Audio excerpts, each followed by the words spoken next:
Please talk. So we just hit about a year into this pandemic, and we're super thankful for all of our first responders that have been dealing with this pandemic.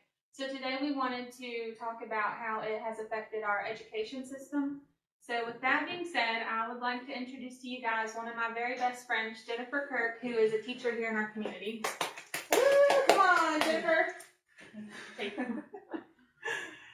All right. Thank you for coming in today. Yeah, anytime. I love a good time. We're excited to have you on here today. So what you been up to? Well, tell us a little bit about what you've been up to and about yourself. Okay, so I'm Jennifer Kirk. I am from Fayetteville. I graduated from Fayetteville in 2014. Immediately went to West Virginia Wesleyan in Buchanan. Graduated in 2018, moved back home, started teaching. I had a job lined up like a week after graduation at Echo High School. I've been there for 3 years, and I am the Honors 10 teacher. I also teach co-taught English, which is like students who need extra, I co-teach with another teacher, and it's like kids who need extra support. And then I have one section of regular English 10. Wow. Yeah. Super cool. Yeah. Super cool. So I was thinking, I don't know why I thought this, so I thought you taught younger, so you teach the older kids. Yes, I taught little ones in college. I did preschool just to make extra money when I was like in school and stuff. I enjoyed it, but they were really intimidating to me. Like, the big kids aren't that scary, and also I don't have to wipe their butts. So That's awesome. I'm the opposite. I love the little ones. No, I like the big kids. I think they're funnier, honestly, because like their sense of humor is closer to mine. Yeah. And the little ones are really cute, but I'm scared that I will mess a little kid up. Like, if I don't teach a kid how to read, they're gonna remember that for the rest of their life. Like, and I'll be like, I can't. That's have why that. it takes all different types to do, Yeah. you know, the different teaching and It everything. takes a village. It does. It really does. So we wanted to ask you some questions about life as a teacher through a pandemic. So, Yes. It's a whole Okay, life. First one here. Okay. If someone had told you a year ago, before the pandemic hit, what the world would be and teaching would be like today, would you have believed them? So I have like mixed feelings on this one, like yes and no. Because right now I have all my kids back in my room, so it's kind of like being normal. But what was really weird is it's been really pretty recently, and I took all my kids outside because they said if we spaced our kids out when we were outside, they could take their masks off. And they took their masks off, and I realized I'd never seen their faces before. So I was like, that's what you look like. And then they saw me, and they're like, that's what you look like. And so it was the first time we'd ever seen each other's faces. It was really kind of odd, but it was also kind of sweet. And then when I took them back inside, one of the boys, it's in my honors classes, he's so sweet. He was like, thank you so much for letting us go outside. I really enjoyed that. And it was just like really sweet. It's definitely different. I'm still not getting enough sleep. I still work every Sunday. I still do a lot of the things that I was doing pre-pandemic. Now I just do it, and I usually wear 2 masks and sanitize, and sometimes I'm stuck behind a plexiglass wall. So that's like really the only difference. Like the kids are really resilient, and people forget that kids are resilient. They're meant to bounce. They're meant to kind of like bounce back. And the kids have adjusted to it. I don't really have to fight with them about anything. They just come in and they are ready to learn. Like our school was remote this week because we had a power outage. Okay. And my kids didn't have to get up for the Teams meetings. They're not mandatory for me. It's just for extra credit. And at 7:20 a.m., all my kids got on there with their notebooks ready to learn at 7:20 on the day they could have slept in. So I feel like if it's things that we've taken for granted, being able to see each other's faces, being able to learn in school, things like that. So it's making maybe them be more thankful for what we would have taken for granted. Yeah. That's interesting. absolutely. But I noticed that even at the beginning when this first happened, because the kids that I had last year, I feel like there's always going to be a weird bond between us because we have like unfinished business. Oh, yeah. So they still come and visit my classroom. They message me all the time. I was able to write all of them letters home last year, and they were all very thankful for that. Like immediately, like when they left that day, they were very scared. On March 13th, they were very scared, and I was not scared for some reason because I didn't think anything. I was like, 2 weeks, it's gonna be fine. Not a big deal. So I hugged all of them goodbye because I hug my kids, and they're like, "Well, you hug your kids?" I'm like, "Well, yeah, they're my kids." So I hugged all of them goodbye, and I was like, "I'll see you guys in 2 weeks. Like, you can message me. You know how to get a hold of me. I'll see you in 2 weeks." And then 2 weeks turned into a month, and then a month turned into the rest of the school year. And so it's just really hard because those kids, and like I didn't get to finish out with them. So it's always gonna be like an open wound, I guess. But they were really good kids, and I'm really sad about it. But I'm happy because I teach sophomores, so I got to keep them for 2 more years. So I can still see them in the building. I don't teach them, but like they eat lunch with me sometimes, or they'll stop by my room and visit. So that's kind of cool. I just, it's things, whenever, I thought the same thing, 2 weeks, we'd be back, I never dreamed it would turn into what it was. My twins were with Miss Moneypenny. I know you guys know her. I just love her. That's my Trevor's kindergarten teacher, my nephew. That's Oh, who she really? has, and we love her. Yeah, I was gonna say shout out to Miss Moneypenny. She's the bomb. Yeah. And we were really sad that we found out that they couldn't finish that out, but she did do things. She like there's things that she did to try to unfinished business. So Yeah. it's been a hard one for a lot of people, and it's just I would always be like, whenever flu season would hit, why don't they just shut the building down and then we'll just clean it really well. Be careful what you wish for, because we got it. Yeah. And it was a little bit of a hot mess. So it's still it's cleared up, but. So, how did your classroom change over the past year, both physically and curriculum-wise? So I'll hit on the physicalities of it. So my room didn't change. Like my room is still like 11 by 11 or whatever it is. It's not very big. The only difference is all my kids, because I had them in tables, they can't face each other. They have to like face toward me. So like the way I position them around the table is like a U rather than like a square, I guess, because I don't want them breathing on each other. So that's kind of awkward. I feel bad for the kids who sit on the ends because they can't, like, they have to sit like this and like right like this. And I feel kind of bad. That's just to keep them safe. So that's one thing. I do have plexiglass in my classroom, which I'm really thankful for, so that I can walk around the board, it's in front of my board, so I can like still teach them in front of them. But what kind of stinks for me is I was very much like sit at the table with the kids, walk around, touch their things. They don't want us to do that right now, which is fair. So I teach from behind my desk a lot, and I project onto the screen a lot. And it's very different for me, but it keeps them safe. It keeps me safe, so I don't mind that. But curriculum based, I guess it's made me realize like, because we have 9 weeks, right? So I used to do like maybe like 2 units in 9 weeks, so we would get through like roughly 8 units a year. But like that's like a guesstimate. I kind of had to narrow it down to like 1 unit per 9 weeks, because anything that I do in the classroom, I have to modify it so that kids, if they're at home sick, if they're on quarantine, they can still do it as well. So it made me realize like what was I teaching that I wanted them to take away. So it wasn't like I'm just doing this to do it. It's like what are the big things that I want them to take away when they leave my classroom. So I sat down at the beginning of the year and I picked my big 4. And so each 9 weeks we've done a different unit. I am packing 2 units for my honors kids this 9 weeks, and I'm a little worried about them because I feel like it's going to be very rigorous, but they like that, so they'll be fine. But so far, I've got to spend more time. I've been able to dive deeper into what I was teaching, which I really liked. And then I got to move at a little bit of a slower pace for them, and that helped them like ease back into being in school. So that's kind of how it changed. It went from being like nonstop, like do this, to being like, okay, let's like take a couple days to discuss this. Let's take a couple days to discuss that. So it's moved a little slower. I mean, eventually I guess it'll go back to that quick, fast-paced rigor, but like for now, like these kids are just happy to be in school. It doesn't really matter, like, you know what I mean? So I'm just like, I'll give you what I think is the most important, and that's being a good person, really. Like, so, and if the rest falls away, that's all, I don't really care. It kind of goes along with a lot of people post, their kids aren't falling behind, they're surviving a pandemic. And that's 110% true. Like, they're not falling behind. Like, again, kids are resilient. Kids are meant when to you bounce said back. that really helped me, because I'll be honest, I felt like mine were, and but I think we just, when you're thinking about your kids, I know you're thinking about your kids as a whole classroom, and we kind of just get in our heads a lot and think it's worse than what it is, in most things as a parent. But I like that you said that they're resilient, and that helps me as a parent, because it's been a little, my kids, so Dane moved to North Carolina because of the honestly, personal situation, and I was really overwhelmed with trying to think how to work 2 jobs, teach first grade, my twins, and teach 5th grade. That's So a big, he moved to North Carolina. It is. So he moved to North Carolina, doing great and everything, because they're 5 days a week up there in a private Christian school. It's just a different situation. But then, so I'm doing first grade. I said, I think I can handle first grade. I think I got this. Then I remembered that's when they learn to read. Yeah. And I was like, oh my gosh. And y'all know I got my books, and I love books, but I've never been taught how to teach 6-year-olds to read. So it's been hard. But I was worried that they were falling behind. And then that helps reassure me. So this is helping me as a kids parent. are resilient. There's always other ways that you can like compensate and make up for it at other times. I love that. That's awesome. That's really encouraging as parents, because I know that I'm not alone in feeling that way. So what would you say has been the biggest challenge as a teacher this past year? For me, at first. So at first we were remote because our county was continuously in red for like September and October. So I didn't get to physically meet my kids until the beginning of October. Well, like the last week of September. That was really hard for me because I am very, like, my biggest part of teaching is my relationship with my kids.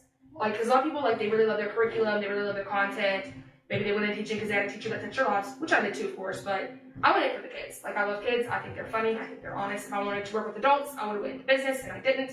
So at the beginning of the year, it felt very much like I was just working with adults. Like, I wasn't working with kids. I was like, oh, like, it was really hard for me. Those days were exhausting when I was stuck behind my computer, didn't get to meet my kids. That was the biggest challenge. So then once I started meeting my kids, it got a little bit easier. But then it started to get hard with, like, okay, so you only have your kids 2 days a week, and then you have a different set of kids 2 days a week. So it felt like Groundhog Day. Like, I was teaching the same lesson, like, 4 times. And that was really hard. And I was like, I felt bad because I felt like my M through Z kids were getting a better version of me because I'd already weeded out all the issues with my A through L kids. And then they were kind of getting off track, like my A through L kids would be ahead, my A through Z kids would be behind. And now that they're all in school, it is kind of tricky because we do the quarantine, like if you've been around someone who's exposed. And I think that's the best way to do it, and that's totally safe, and I get that. But it's really hard because, for example, like I had one class that had like 22 kids in it, and they all had classes together, and one kid got it, so they all had quarantine. I only had 7 kids in that 22-person class for like 5 days. So that got kind of tricky for me, because anything I was doing in class, I'd think of a way that the kids at home could do it independently, and without the tools that I have in the class, because like I have the paper and the pencil and the markers and the books and things, and they're at home with just like a notebook, a pencil, and a book. But they don't have everything else. So that's probably been the hardest part, is like I have to think as a teacher, this might work for this kid at home, but it's not going to work for that kid at home, and it's going to work for this kid in the room, but it's not going to work for this kid in the room. That is like a lot. I just can't. I have such respect for teachers. I always have, but after this, man, y'all just really deserve everything. Like, It's a hard. praise, you deserve a lot. It's hard. How many kids do you typically have, like, in a classroom? So it really depends. Like I have a couple classes that have 22 and 21, and then I have one class that only has 6 kids in it. So I'm rostered for about 120 kids, but a lot of them are virtual. So I see about 80-ish kids a day. So it's because it's the the older, so they're changing periods. Is that and they right? do, that's right. So I Okay. teach 6 sections a day. Okay. Yeah. So I see 6 different groups of kids, and that totals about 80. But I'm rostered for 120, but the other 40 are virtual. So. Okay. Yeah. Wow, that's a lot. You have a couple comments, Jenny. What is it? Cody Sawyer says, "So proud of you, Jenny. You're the best." I love Katie. Scott Treadway says, "Miss Kirk is the best." The And heart. Sky's the best. And Taylor Cipher says, "You're the best." And I love Taylor. She's the best. Taylor's also a teacher. And she's not teaching right now, but she's also a teacher. She teaches the little ones. So Yeah, me and Braver than Taylor went through Concord together. y'all are braver than me. Okay, so what's something positive that you think has come from the pandemic as a teacher? So I guess for me, it just like kind of like reassured that I'm doing what I've always wanted to do. Like I always wanted to be a teacher. When I was little, I would teach to my dolls. When I was older, I would like always be the bossy one in the group. I've always loved like teaching. I like to teach things to people. And some teachers go through that like, well, am I doing the right thing? Am I doing this is what I'm supposed to be doing? And I've never really had to question that, and it's just kind of like solidified that for me. And I think it's really interesting because this group of kids that I have this year, they're very smart. They're very smart. They're very funny. And I was really worried that I wouldn't get a really close relationship with them. But honestly, I feel like I might be just like a little bit closer because like we're all going through this together. We're all really confused. Really? And like we've had to be a lot more vulnerable with each other. Like they'll tell me stories about like their family's experience with COVID. I'll tell them mine. Like I was a lot of my other kids, so like my very first year I was RIFT, with the reduction in force, because I was the brand new teacher and my position was cut. I mean, I got rehired back because they added positions, but I didn't tell my kids when it happened because I knew they would be upset. And once I told them I was RIFT and I was retired, they were like, well, why didn't you tell us? I was like, I didn't want to upset you. But with this group, like when my dad was diagnosed with cancer at the beginning of the year, like I told them because I felt like I needed to be honest with them. And they're honest right back with me when they're like, they've lost people to COVID. They have people that are sick. They've been sick. Like, and you know what I mean? So they've had to be really vulnerable with me. I've had to be really vulnerable with them in a way I haven't had to before. And I feel like this has just really made me appreciate them as human beings. Because, like, people dismiss teenagers, right? They're like, oh, they're angry, they're moody. Yes. And they absolutely can be. You're I'm so not right. wrong. That's not wrong. But, like, they have the innocence and the courage of a small child in an adult body. And people don't realize that. And, like, they're so funny and they're so insightful. and they see the world in a different way than most adults do, and I get to experience that through them. So I think it's really cool. That is really cool. And I love that you like that. That's what you said, moody, this and that, and sometimes they just get swept under the rug, and I'm sure you're touching many people's lives, and so when you're saying that, I'd never thought about this as a teaching perspective. So typically it is, I'm the teacher, here's the material, we try to keep our personal lives separate, but whenever we've been going through this pandemic, man, we've really looked at each other as, we need to protect you for your life, for your life's sake, for your family's sake. And I think that looking at it from that passionate side is different than, I mean, not that you weren't passionate before, but like typically you're just going through the mill, going through the emotions. Mm-hmm. And so this has made it, I didn't think about it like that, like really like valuing each other, because we don't know what, this has been a scary thing for everybody. It really has. So, and then when they get quarantined, like I'll get messages, because I do this thing called Remind, and it's really cool because it keeps like a timestamp of everything, and I can send out like mass messages, but kids can respond to me, and it sends a notification to their phone as a text message. wow. So it's like kind of like texting, but like it's like a way around it, I guess. Yeah. And then when the kids would quarantine, they'll tell me about it, and they're like, I miss you so much, or like they'll text me like, what did we do in class, and that's really cool. And like, so even though we had a very strange year, we haven't been together physically from the beginning, like I still feel like we've been able to bond in a lot of ways. And they needed that, especially with, I couldn't imagine quarantine for me as an adult. Mhm. Could you guys imagine?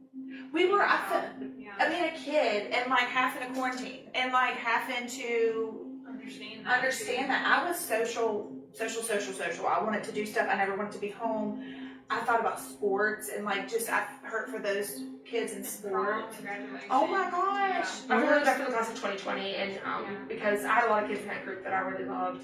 But they're at college now, and they're like at peace with it. They've made their I was peace. gonna say, Like, I think we were college hurt is more fine. than them sometimes but because this group that's getting ready to graduate, the class of 2021, that was the first group that I taught, and they're very special to me. Like they are like my whole heart. So there's a lot of things, like their homecoming week was very different, and I feel bad about that. But they're gonna get a prom. So Mrs. Hayes and Mrs. Chagard, they're the ones that they've been working to finagle it to get a prom that's safe, fun. We have a graduation set and planned. I mean, of course, it's gonna look different. They're still gonna get that, so I'm happy. But I'm also in denial that group is leaving because they were my babies. yeah. But the kids, like I said, kids they can cope with it. I can imagine being a small child in quarantine. I would love that. I was mommy's baby, didn't like to leave my mom. I'd be like, this is wonderful. I never have to leave my mom. But as a teenager, That's what I'm saying. Me too. But as a teenager, I would have hated it because one, I didn't have a car in high school. I depended on Kayla to drive me everywhere. Her and Emily and Andrew and Kylie, they drove me everywhere. So I would hate that because I would be trapped. And I was social. I hung out with them every single day in high school. Yes. So that would have been Devastating. We went to Taco Bell every day. We did. I would have not known how to Thankfully, we do. at least have face. Imagine going through all this and not even have FaceTime or whatever. Yeah. And Really hard. there's a lot of things like that. I'm like, wow. I didn't see Reagan for 3 weeks at the beginning of quarantine, and it killed me. And I don't know what I would have done had I not been able to FaceTime her. True. It was awful. That is so sad. I was talking to Sam yesterday, her daughter who lives in Hawaii, Yes. because her husband's in the military. She hasn't seen her daughter for 2 years Oh my god. because she's not allowed to leave base due to I did not COVID. know I that. didn't realize it had been that long. Sam told me yesterday was the 2-year mark that she hadn't seen her daughter. Oh, that's awful. I did not know that. I didn't know that. I'm mommy's baby, and I would never. You would. I would literally leave and be like, too bad. I'm gone. You would not make it 2 years without your mom. I can't make it 2 days. I called over there last night, and I was like, hey, can I eat dinner with you? And she was like, yeah, no, thanks. I hope that's how Reagan is one day. And it was. My mom, I lived behind her, and there was 2 days, which is, when it was all scary, we didn't know, and, my mom's, we were scared. She's in the high risk. Yes, she was, and so but then 2 days went by, and she was like, I'm not doing that. Just come down here. Because the kids were, and then I know I shared this with you, I don't know if I know I didn't post it or anything like that, but Dane got COVID in North Carolina. As a mom, it was awful. For one, you want to nurture him and take care of him. Exactly, but he did get a little bit sick, but he wasn't, and I do feel like children do handle it better than adults, so that if he would have been really sick, I probably would have just drove to North Carolina and would have been like, I'm sorry, because my job, working in store, here, it was really the AT&T as well, because I could get coverage here. But AT&T, it would have been bad if I would have came into contact with it. It would have been just a little bit of, it was really, this is just so complicated. Yeah. And then, but your kid's sick, and then I couldn't see Dane, and for 6 weeks, and I had never. It was so awful. He got really depressed. He would call me. We call each other often, but like he was on voice chat with me one day, several days in a week for 2 hours, just because he couldn't get out, he couldn't do anything. So then we did a care package, and Holly bought him some stuff, and several of my friends did, and he loved that. And he said he made a wall while he was still in quarantine that said, when I had COVID, these people cared, and listed everybody that brought. Dane is such a sweet That's little really boy. sweet. That is Isn't really that sweet. precious? Oh my gosh. I know. Oh, it was awful. Like I just, and you can't do anything about it. And so it's been an emotional time, but I feel like we're all learning stuff. I don't know. Yeah, it's been an adjustment for everybody. Yes. So kids are back in school full time now. Was that a big adjustment after a year, and how is it different now? It was an adjustment for me emotionally because I was not vaccinated yet when they first came back. I'm like one of the youngest teachers in the county, so I was at the bottom of the barrel. So that was really scary for me. But then I got my first vaccine, so that was really cool. That was really scary. Honestly, it made my job a lot easier because I didn't feel like I was teaching the same thing over and over again. And they were able to do a lot more activities because they were all in class together. They were happy because they could see all their friends. They were super amped. And sometimes it's really hard, and now I'm back to like every Friday I'm like a dead body. I'm like, oh God, because I taught You're just adjusting. my heart out to all these kids, all day, every day, just adjusting. But honestly, like, it's a little scary sometimes, but it doesn't feel much different for me personally. But again, I have older kids. I imagine going from having like 5-year-olds in a room to like 15 5-year-olds in a room is probably very scary. But my kids, like, they can sit down and bob. And that's why I love high schoolers, because they can bob. They can sit, and they'll listen, and they'll do the thing that you ask them, and they'll ask you questions, and then next class period comes in. Like that. I love that. That's awesome. Okay, last question. What is the most rewarding part of being a teacher? Just like having a good relationship, like being like the trustworthy adult to a kid is like the most important thing, because so many of our kids feel like they can't trust their parents, which they probably can. But I remember being a teenager and being like, God, my mom can't find out, being mortified. You know what I mean? So like, it's really kind of cool being like the trustworthy adult to my kids. It's really cool watching them grow up. Like, I didn't realize it until my babies became seniors this year. And one of my best friends that I teach with, her name's EP, she teaches the seniors. So they went from me to another teacher to her, and just seeing how they've grown, how like smart they are, how they're like, how they change as people, and they grow into things, and their opinions change. That's just like really cool to me. And then like, what's really cool about teaching high school kids is when they graduate, you can be their friend. Like, you know what I mean? So like, I have, like, we are with Miss Jones. Like, I have a couple that graduated with the class of 2020 who are like my friends now. Like, we chit chat, they tell me about like college, they ask me questions about like papers and like anything that they're working on, and that's really cool to me. Like, so, because I love making friends, and so I just get to make them in a really cool, unique way. So to see them learn and grow. Yeah. That's really neat. All right, so is this time for our little game of charades? Yeah, I guess so. Oh, we were trying to come up with the game, and we didn't know, and I was brain dead, and I couldn't even come up. And Holly came up with Jenny and Kayla acting. Well, I don't think Kayla's acting really, but Jenny's going to do most of You're the going to be my prop. Yeah, the prop. That's what yeah.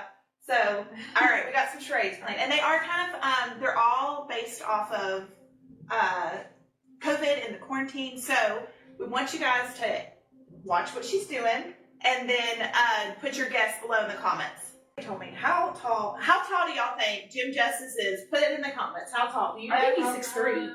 Keep I was going. gonna say he's probably like 6 foot or more.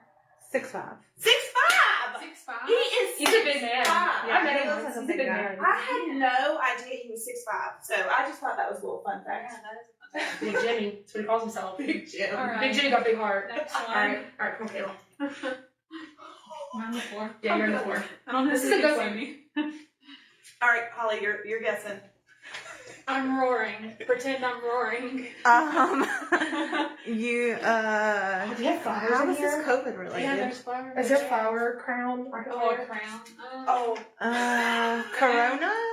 keep going, keep going. Who is the Comment below what y'all queen of wearing flower crowns and walking her husband around like a tiger? Oh, Carol She's a Tiger Baskin. King. Tiger King, guys. Did you watch Tiger King? Oh yeah. We all watched it. What y'all think? Comment below. personally was so thankful for that during quarantine, weren't y'all? It took me a also, while to watch it. I was like, Did that's dumb. But then I was like, well. I love dumb TV sometimes. I just love to I watch. do like Mom Melts on TV, but like I told you guys, my sister, because we were quarantined with our parents together, she was watching it, and I walked in and I watched it with her. But after the scene when Joe's husband killed himself, I had to stop watching it. So my family finished it without me, and I went and hid in my room because I was like, I can't watch this anymore. Like I didn't even finish that episode. I was like, bye. That was See so you later. much in one series. Yeah. There was so much. And I think that's why I Yeah. enjoyed it. Now my kids started watching. I know y'all are like, why would you let your kids start? Because the animals were super cool. At the beginning, if you remember, like the animals were so cool. So I had that element, and then after it started kicking off with the meth and the boyfriend. The meth and human trafficking in Myrtle Beach, like all of the things. I was like, all right, kids, y'all are gonna go somewhere else because it wasn't as much. It did it was all about the animals at first, and then it went disaster. Yeah. So I just really enjoyed I just it. didn't know that there was such a subculture of these people who own exotic I animals in didn't America. either. Like I had no clue. Yeah, Like, I didn't either. I didn't either. like it's a whole thing, and they're all like enemies and And friends. they're hardcore. Carol, okay, In total different places of the United States. Yeah, like Las Vegas, yes, Myrtle Beach, and they are like hardcore Midwest. against each other. Could you imagine being like hardcore against boutiques and stuff like that? Yeah, it's so We weird. would never do that. But Carol, who here could not sing Carol Baskin? She definitely whacked her husband. Carol drove me crazy. She drove me crazy, but part of me admires a crazy woman who knows what she wants. Oh, Like, you know what I mean? Part of me admires that about a woman who's like, I know what I want, I know how to get it, and nothing's gonna Even stop if me. that means feeding my husband to a tiger. I don't like. This is what I didn't like. Okay, I can dig that to a degree, but I don't like fake. Fake Okay. bothers me. And she just acted like she was so innocent, and just the way she Yeah. rode her little bike. I don't know. She just Yeah. got on the nerves the whole time, and I was like, wow. She tries to act like she was like perfect, and then there's Joe. And Joe, and I'm confused. Like, I know, I'm like into this. I'm confused still. Was Joe good or bad? Bad. Bad. Bad. Yeah. Bad. I think he mistreated his animals. Now that He was mistreated his bad. animals. I mean, I think he was really manipulative to like his husband's Yeah. boyfriends, like very manipulative and gaslighty to them. you're right. And I just like, also the fashion sense was off. I can admire that he sold it. Like he's very confident and was like, Okay, I'm so there. there was a lot of arrogance with his lines. I agree, but I don't know. Like this is probably like I don't know weird, but I could deal with 3 Joes, and before I deal with 3 Carols. Like I like Joe. See, I think I can handle crazy women better than I can a crazy man. I don't tolerate when a man's crazy. I'm like, sit down. I will not tolerate this. But when a woman's crazy, I'm like, I understand where you're coming from. Oh my god, that is so good. That's funny because I'm also like. I just crazy had women. trouble. I had trouble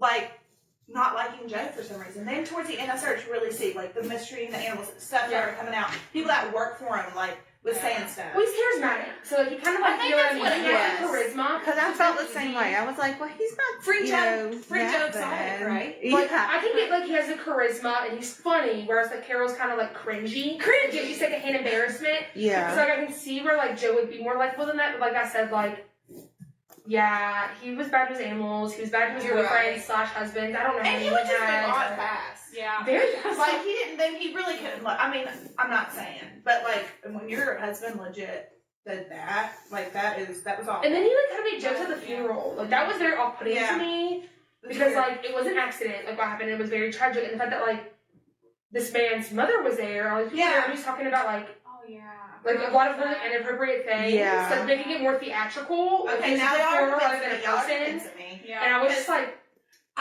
I like Mario, and I'm like, I know y'all are like, move on with the next one, but I just like, it was a hard thing because I was kind of like, oh my gosh, he is in jail for a long time. And I think he got set up a little bit on the hitman thing, but we don't know. We don't know. Yeah. We don't know. All right. You'll never know. Okay, here's this one. oh.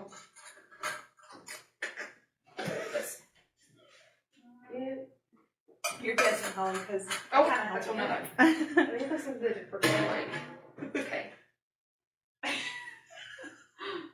It's related to COVID, remember? it's not eating a plant either. Corona 15. Yes. Yes. Perfect. Great job. Which I did not get the Corona 15 until like September. I bamboozled myself. Like So I'm impressed. I Yeah. love this. She said she stuck to her schedule, Mhm. even being quarantined. Yeah. That is some serious I woke up stuff. every day, did a YouTube workout at home, walked my dog a few miles every day. It was really like would spend most of my day reading rather than eating and like doing Good things job. like that. And then I went back to school, and I'm a stress eater. I'm gonna be honest, it's like a coping mechanism. So these kids were like not in school, and I was stressed, and I was trying to do all these things. So I would take snacks to school, and I just Stress eat. So Stress eat. that, you know, this whole COVID has been stressful, and stress eating is a thing. So I'm a stress eater as well. My bee pollen helps me control that. But this whole COVID has really, it's been stressful. So yeah, that whole COVID or the quarantine 15, that was legit, and I did not stick to my routine. I was watching Tiger King and eating in my bed, you know. So Christina Trophy said y'all are funny. I'm glad she thinks so. I would hope she would think I'm funny. I'm surprised she gave you a compliment. I'm also shocked she gave me a compliment. I'm surprised she's not humbling me and is like, Jenny, what are you doing? Like, what are you doing? Aw. Okay, last one. Okay. I don't know how to do this in an appropriate way, I guess, like. And then, Social distancing. No. No. Ooh. It's a weird word. It's like a. think like how people's viewpoints of COVID and like everything that happened because of COVID, what that did to them. Like, how did they react to that? Yeah. Like there's people here. Here, me and Like Jay people are saying- divided. Yes. Division. Oh, okay. Division. So I could have helped you with that one. I'm just sitting here trying to. Yeah. So we were talking about, and I have felt this heavy. People, I don't know. Like, okay, with my job, when I was actually in person, I really just felt like people were losing their minds, and they weren't being respectful of each other, and they were being just completely just overwhelmed and with stress, but then they were being lashing out on people. Did y'all feel that way? Yeah. Yeah. And we would do it on Facebook because we were at home and we're stuck at home and we're doing all these things. And so that one was just to symbolize division, and we shouldn't do that. Well, we should think of I don't know if you've seen How I Met Your Mother, it's called the circle of screaming. So Marshall gets yelled at his job by his boss. So he's a lawyer, he has a head honcho boss, because it's a circle. So Marshall goes home and he yells at his fiancée Lily, who's a kindergarten teacher, goes to school, yells at her kids. Kid goes home to the boss lawyer dad and yells at the dad. So it's a circle of screaming. I felt like, Oh my god. well, he had a circle and it just kept going and going and going. Like, someone would get mad at this person and they could take it on that person, so they would go to the next place, take it on that person, go. And it's just a real whole thing. big ball of just crazy. And so, and I know, like, I tried to stay respectful, and then we were all guessing through things because we were getting different stuff. You get new, every day something changes. It's like, you can sit 3 feet apart now. Well, no, maybe 6 feet. It's like 2 masks are better than 1. Right. Yeah. There's All like that is 80% okay, effective. but we don't know. And I Like, totally get it, because like they don't know, this is like an unprecedented That's time, right. and that's fair, and I get that. But it can be like really like frustrating, especially when like you're trying to like figure things out, and when you're a planner. Like some people that are good with like, okay, whatever, like. And I am to an extent, but I'm also very much like, I like to know what I'm doing, when I'm doing it, I what's do going too. on. So yes, it's kind I'm of definitely that. And it was just like we were all guessing, and then for a while, I thought this was, I think it's just because we were in a rural area, but for a while, at the beginning of the pandemic, it felt like nobody was really around us that I personally knew, or anybody that I knew was even getting positive. Exactly. That's how I was A at lot of first. people Yeah. questioned it because they didn't even know anybody. See, at first I was like, oh my gosh, this is so scary. We got to do all these things, and you know.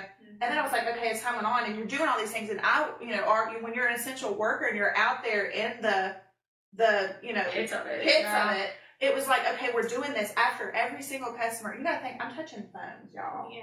It was really scary and gross, and so we'd have to Phones are sanitize. gross. Oh yeah. So we'd have to sanitize the phone, and then we couldn't do certain things because we couldn't spend long periods of time. We haven't got our we got masks, but we had to use the same one. Yes, we hadn't got the plexiglass, and so we had certain things. We legit had a woman moon us because we couldn't upgrade her phone. She pulled her pants down in front of kids. I would make a fart noise. Like if a one put her Stop. I would. Now that is hilarious. I'm like, ooh. That was so That would be good. my That's reaction. That's That's literally how I would react. I never thought of that. Yeah. But it was just like, oh my gosh, everybody's losing their minds, and you just got into this, and you're like, oh my gosh, and then it was like nobody was really getting it. Like, okay, are we doing all this for nothing? Then, and you guys feel like it was because we were spread out. It took a minute to. Well, in our county alone, it's very big land-wise. We don't have a heavy, That's dense, what. like a Yeah. dense population, and it took a while. Cause like I'll be honest, aside from like via my job, I don't know a lot of people who have had it. Like, I really don't. Like, I'm super lucky. I know Knock on tons of wood. people. And knock on wood, like, nobody in my immediate Yes. family has had it. Nobody, even really my extended family has had it. Only, like, one of my very close friends has had it. So, like, I've been super lucky that I haven't been affected. And it's just, like, it's really scary because for me, it's like, I don't know how to teach other people to care about other people's health. Like, I don't know how to do that. Like, because, like, naturally, I was raised to be like, you care about other people. You care about other people, and that's that. Yes. But, like, I think it's, and it's sad to think about because we're, like, a year into this, but, like, it's either a quality that you have about yourself or you don't have it You're at so all. right. Like, You can't teach it. That's what I was You can't thinking. teach it. You You're can't born teach with that. it, you don't. Like, you can't teach that to somebody. And two, just think outside the box, because even though, like, I remember I was like, I'm not scared of this. And I was talking to Holly. I don't think I'm scared of this because I was thinking, you know, I'm healthy, this and that. And it was like time. I went through many things. I'm like scared of it, then I'm not. Then That's I how think I I'm was. fine. And she said, I'm scared of it because, you know, she has somebody in her family that has issues. And I'm like, oh my gosh, Jenny. Like, it's not just about what your immediate family health-wise. And I mean, not that I was disrespectful. I really try to be respectful. But I mean, like, it's normal to kind of, like, think your way. And then but we got to be respectful of each other. Yeah. And so it's just been a lot. And we should have that naturally. I feel like people, even without COVID, there's those people that just don't care about other people. Yeah. But this has made it much worse because this is a life or death situation. And I don't know. So that was just the division part, you know, we just care about other people. Yeah. I will always say my dad is the king of I will do what I want when I want, but he will still wear a mask in a store. Yeah. You just have to protect other people. So. Yeah. And it's once really you not protect us, hard. You know what I mean? Like, it'd be different, like, if it was, like, a really intense thing.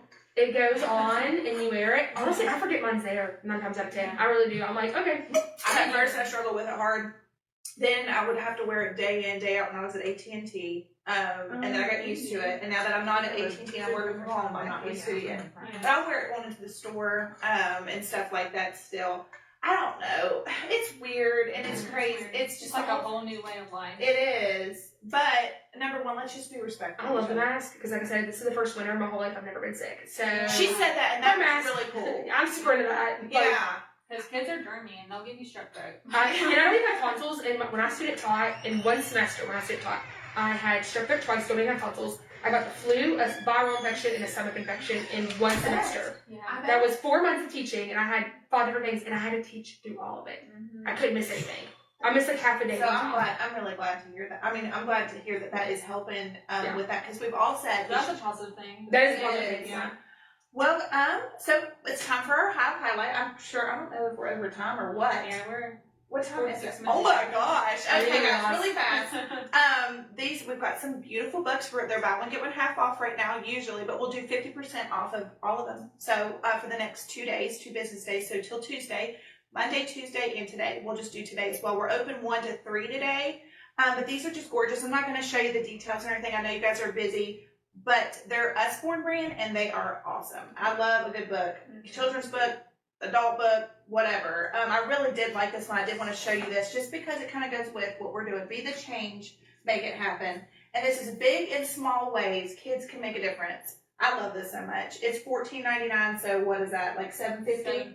That's a deal. It is a deal. It's a beautiful, and the paper's nice on it. Yes, I just love it. And it just has like trash-tastic, you know, ways for your kids to recycle. It starts with us as parents. Oh, yeah. It really does. So I just love stuff like this. And then I wanted to show you guys. I'm pretty freaking hyped about this. I've seen these, and then Kayla told me she thinks most of them are sold on pre-orders, but we can get more. Look at these. I'm gonna actually probably walk over to the camera because y'all need to see these up close and personal. Look at these. They have little bees on them. $12.75. $12.75. I don't know where the thing's at. I can't see, but look how gorgeous. $12.75 bees, and there's different shades. So we got. I've never seen the shade of royal blue sunglasses. I like it a lot. It looks perfect with your outfit. Yeah, those are really cute. I haven't seen this yet. What do y'all think? Comment below. Let us know. I gotta look at these. There's And it looks really good with the royal blue with the gold. Looks good. I love this. And then we've got. pinkish pair. It's like a I don't know, it's like iridescent or something. I wish I had the little things off. I don't think you get the full effect without the tag flapping in my face. But look how cute. Was this like a royal or a rose gold? Yeah, something like Yes. that. So we got rose gold, black, Blue, and then there's blue, like and I like clear. yeah, that's what I called it. clear. Let me see here. It's so fun coming here shopping. I haven't been here for a couple days. Working. Oh yeah, those are definitely clear because it's like no shade. Yeah. What do you think about those? Fashion. Yeah, Like fashion fashion. sunglasses are really coming in Oh right now. man, I gotta look at these. Ooh. You do it They're for the fashion, different. not for the shade. No. Okay, do it for the fashion, Beauty not is for the pain. shade. Yeah. Beauty is pain. I've always said beauty is pain. That's hilarious. So we're open today 1 to 3. We really appreciate Jenny coming on here. I did Oh, miss I had a fun time. Did you? Yeah, I had a really good time. I had fun. Good. I'm glad. So we got these two. I don't know how much are they? I don't know. Oh, I don't know about those. Gorgeous. We got these. It's like a tan and black, and different colored straps. And we've got this in dark brown. So these are really cute. These are just things that caught my eye when I came in here. I wanted to show you. And as always, come see us Monday through Friday, 12 to 6, Saturday, 1 to 3. And I think that's it. www.skinnywithjenny.com, www.thebboutiques.com. All right, guys. Thanks for coming.